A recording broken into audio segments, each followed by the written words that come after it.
Kyle Schwarber, Alex Bregman, Pete Alonso, Munetaka Murakami, and Tarik Skubal. These are 5 names that the Red Sox were linked to by Jeff Passan in his most recent article for ESPN. And in today's edition of the Red Sox Rundown, we are going to examine everything you need to know about Jeff Passan's article. And I will tell you right now, the Red Sox are in it quite a bit. We've been talking over the last few weeks about how Craig Breslow, he's going to be active. He's going to make moves. He's going to make trades, and he's going to make free agency signings. And it kind of looks like that's the case. Welcome into this edition of the Red Sox Rundown. I'm your host, Jack Lotteray. Before we get into the video, follow us on Instagram. How about it? The Red Sox Rundown is growing. We are on the road to 4,000 followers. Go follow us over on Instagram for the best Red Sox coverage on the app. And a little incentive for you, I will shout out the next 10 followers on a video next week. So go on down, hit the follow button at the Red Sox Rundown. That's going to be linked in the comments and description of today's video for the best Red Sox coverage on the entirety of the app. All right, let's get into the list. First things first, Kyle Schwarber was linked to the Red Sox once again by Jeff Passan. I don't think that that's that much of a surprise. Obviously, Schwarber's got the 2021 connection. Obviously, Alex Cora has made it abundantly clear that he would love to have Kyle Schwarber back in Boston. And of course, Schwarber is going to be a name that is on the top of the Red Sox list all off season long. Here's what Jeff Passan had to say about Kyle Schwarber. He said, "The demand for Schwarber is high, which is no surprise, considering he won't get more than a 5-year deal because of his age and positional inflexibility as a full-time designated hitter. Of course, when you hit like Schwarber, neither age nor position matters because of his production and leadership skills. Schwarber fits just about anywhere. The Boston Red Sox are still kicking themselves for letting him go after 2021. Now, I'll make it clear just off the top, I don't think Schwarber leaves Philly. I think that if you had to rank which player had better odds to leave their team, it would be Pete Alonso leaving the Mets. I think that Dave Dombrowski, he values Schwarber much more. Much more. But I do think that Schwarber would be electric at Fenway. There's no doubt about that. I mean, just look at his stats from last year. I get the 240 batting average is not great. It's not great. I get it. I also get that he strikes out a lot. I get it. But that 56 home runs, that 928 OPS, can you imagine the electricity that Schwarber would bring to Fenway? He would be the next Big Papi. He would not be Big Papi, but you know what I'm saying. So we're going to talk about Pete Alonso a little bit later in the video, but Schwarber would still be a lot of fun at Boston. But you let me know. It's called Chat Sports, not Jack Sports. So you let me know. I want to hear from you. Would you sign Kyle Schwarber? It's as simple as that. Type Y for yes if you would. Type N for no if you would not. If I had to make my prediction, I do not think he leaves Philly, but he'd be damn fun to watch at Fenway next year. Let's talk about Alex Bregman. Let's do it. Bregman, next on the list. You all know how I feel about him. I want him back. I want him back really, really bad. I think that if you had to look at betting odds right now, the odds would starkly be in the favor of the Red Sox, but that's not to say there won't be suitors. And Passan highlights that in his article. Here's what he had to say. He said, the Red Sox love Bregman, who opted out of the final 2 years and $80 million of his contract. And they won't close the door on a reunion, despite having Marcelo Meyer ready to play third. I would rather have him at second. Detroit and Chicago, which pursued him last winter but came up short, will rejoin the fray, with Philadelphia lurking as it juggles multiple potential paths. And obviously, those potential paths are whether or not Kyle Schwarber leaves. Now, I've said this once, I'll say it again. I think it's fairly obvious. Bregman needs to be back in Boston next year. He's far too important to the ecosystem of this team. He, not just on the field, but off the field. And I know people are going to argue, oh, the off the field stuff doesn't matter. It does. It does. The off the field stuff matters quite a bit. And on top of that, he's still pretty damn good. I don't, a full healthy season of Alex Bregman would move mountains. I don't think people understand that. He rushed back from injury to get back for the playoff push at the end of the year. I get he didn't play well, but I don't think any of us think that he was fully healed from that injury, which is a pretty tough injury to come back from. So if you get him fully trained, full season, full ready to go, I think he'll be back to what he was in the first half of the season, one of the best hitters in all of baseball. People tend to forget that. Before he got hurt, he was one of the best hitters in all of baseball. Then he got hurt, missed a bunch of time, rushed back, and he wasn't the same. I'd love to see a full season of Bregman in Boston healthy. I know the argument will be, well, he can't stay healthy. He can. Go look at how many games he's played over the last decade. He posts. It was a freak injury. It is what it is. All right, let's talk about Pete Alonso. My favorite. By the way, I know Alex Spears said yesterday that they're probably not going to get 2 bats. I think that's ludicrous. I think they can definitely get 2 bats. I think they should get Schwarber and Alonso, but that's besides the point. Pete Alonso, of course, was linked to the Red Sox, and I think that they should definitely go out and try to get him. Here's what Passan had to say about Pete Alonso. He said, Alonso's willingness to play designated hitter offers the sorts of avenues a first base a first base only mindset wouldn't. He could stay with the Mets, move up to Boston, bring Cincinnati a big bat if it desperately needs, or if Ryan Mountcastle is traded or non-tendered, split first base and DH jobs in Baltimore with rookie Samuel Basallo, who would also spend plenty of time at catcher.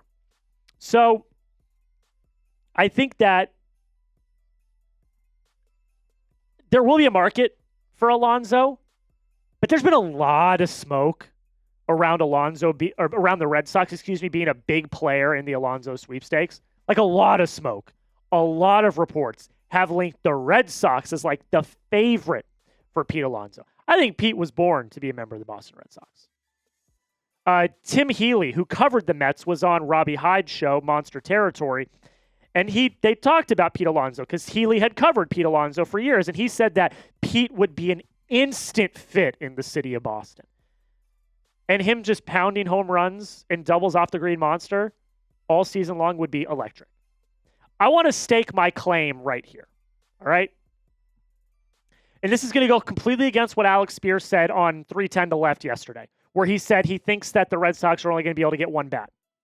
If you bring back Bregman and add Alonso, which is what the mentality should be for the front office, it should not be 1 bat. You need 2 because you've already lost Bregman. So you need to fill the position that Bregman lost, and then you need to add another bat. You need 2 bats. If they were to bring back Bregman and add Pete Alonso, I think you're a World Series favorite. Obviously, there's other scenarios. You also have to add a number 2 pitcher, which I think they're going to do via trade. If you do those things, you're a World Series favorite. I'm telling you. I firmly believe that. So they need to do that. And I think Pete Alonso would be a perfect fit in Boston. When news happens, we're going to make a video. That's why you should subscribe. Make sure you hit that subscribe button today because we're going to keep you up to date with all of the latest Red Sox news. We've been doing that all week. They made 4 trades on Tuesday. It was absolutely crazy. And we did 2 videos breaking down every single move they made. That's my commitment to you. So hit that subscribe button if you've not already. Join the Red Sox Rundown family today. Our goal by opening day, 10,000 subscribers. Can we do it? We'll see. But make sure you hit that subscribe button right now. Munetaka Murakami, number 4. We talked about him a little bit on the channel too. I'm not a big fan of his. Not a big fan. High whiff rate, strikes out a lot. I'm not a big fan. But Jeff Passan had an argument for him, which was a little interesting. So we'll talk about him for a second. Here's what Passan had to say. He said, even if whiffing that much is inherently bad, it's not altogether disqualifying. Just look at Nick Kurtz. He missed on 35.5% of swings he took and still was named AL Rookie of the Year. and finished 12th in MVP voting. That's the kind of pop Murakami has, and it gives him his choice of teams. Among those targeting first baseman, they're considering Murakami a first baseman, even though he's also got that third base versatility. The Mets, Red Sox, Diamondbacks, Texas Rangers, and yes, even the Pirates, which is it's an interesting nugget, to say the least. Good argument by Passan, for sure. I get it. You know, if you can handle some velocity, which we don't know if he can, if you can hit the ball hard, you can hit it deep, but you swing and miss a lot, it's still valuable. You know, they said Nick Kurtz is an example. I think Nick Kurtz is, I don't know. I don't know. So it's an okay argument from Passan.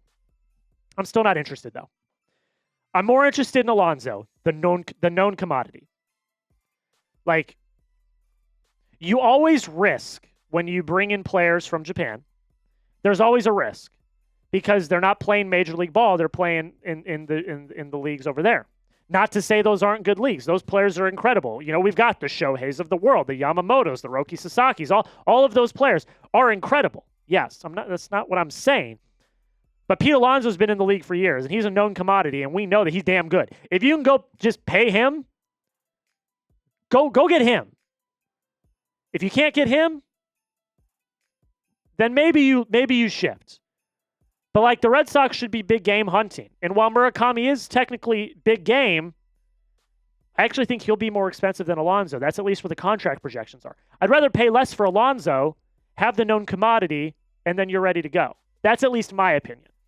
I don't like the striking out. I don't like the whiff rate. It turns me off. It's the same argument with Schwarber. That's why I would prefer Alonso over Schwarber. That's just my thoughts. It is what it is. I wouldn't be interested, but you guys let me know down below in the comments. Would you sign Munetaka Murakami? Type S for sign if you would. Type D for don't if you would not. You let me know down below. You make the call for me. S for sign, D for don't. Let me know down below in the comments.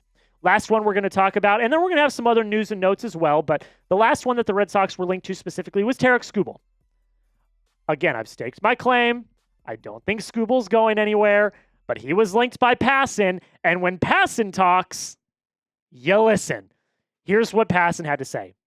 If another team so thoroughly blows away Harris, the GM of the Tigers, with a package of players who could join the Tigers' next generation core of shortstop Kevin McGonigal, center fielder Max Clark, first baseman Jose Benceno, Thyron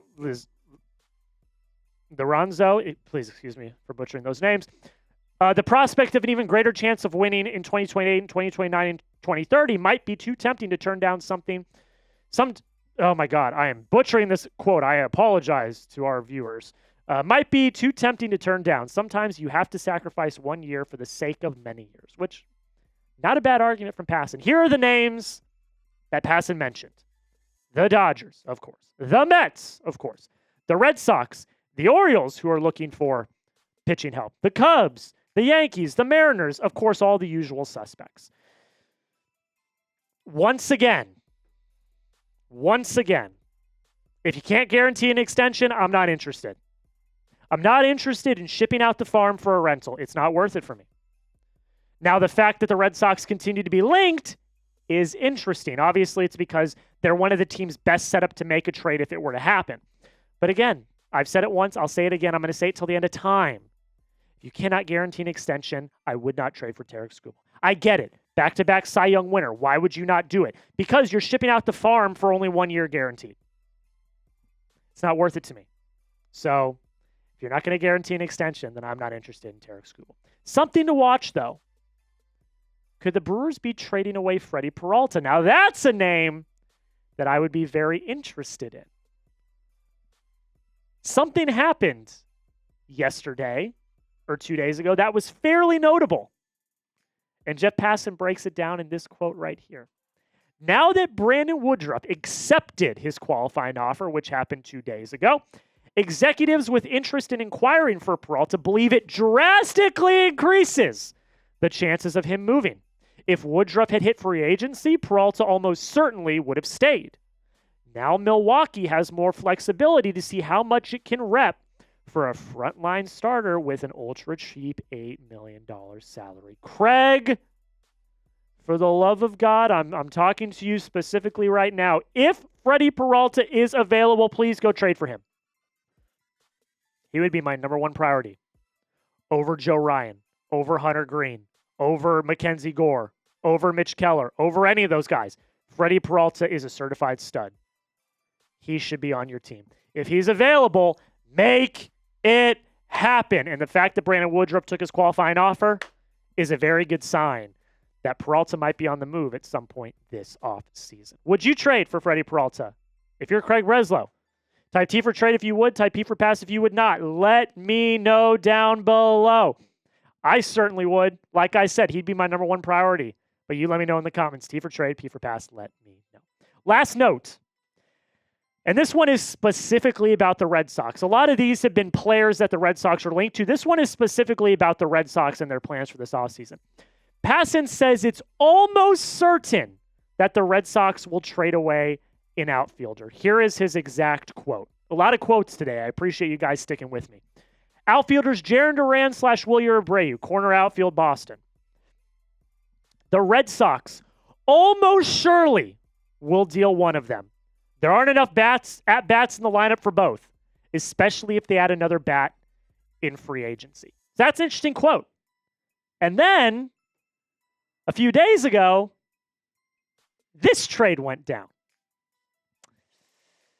The Orioles received Taylor Ward.